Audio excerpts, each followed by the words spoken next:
কি গাইড নিয়েছো, কবে কি করেছো ভুলে আমি প্রচুর গাইড নিয়েছি, ঠিক আছে। হ্যাঁ, তো আমি তাই জিজ্ঞাসা করছি কত টাকা নিবা তো সঠিক বললাম দাদা তোমাকে, আমার ওটা লাস্ট চার্জ দাদা, ওর কমে যাবো না।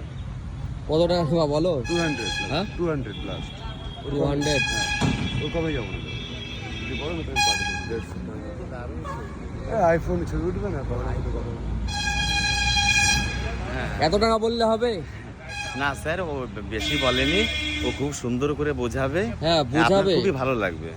বুঝতে পেরেছি, কিন্তু এত বেশি বললে তো হবে না। আমরা তো মানে আমাদের তো আগে বুঝুন, দাদা তুমি বুঝে আসো, তুমি তো এটা নিয়ে তোমার একটা সোর্স অফ ইনকাম, আমারও এটা ইনকাম নেই ভাই আমাদের, ঠিক আমি আছে। তো সবে শুরু করলাম। হ্যাঁ, তুমি শুরু করছো, ঠিক আছে। তুমি করো, তুমি দেখো, আমি যেভাবে তোমাকে এক্সপ্লেন করে আসবো, তোমার যে ভিডিও করবা, আপলোড করবা, তুমি দেখো, তুমি যদি ভালো লাগবে না তো তুমি তখন বলো আমাকে, আমি তোমাকে বোঝাই দেখাই।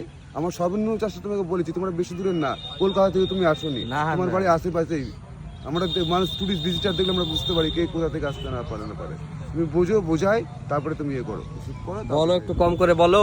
দাদা কমই বলেছি, বলো, কমই হবে না। 350 চার্জ, আমি 200 বলেছি লাস্ট, এর কমে যাবে না। ও দেখো কথা বলতে তুমি চলে গেছে পার্টি গাইড বইতে, তোমার সাথে কথা বলতে পার্টি চলে গেছে। একটু কম করে বলো। বোঝো, তারপরে এসে কথা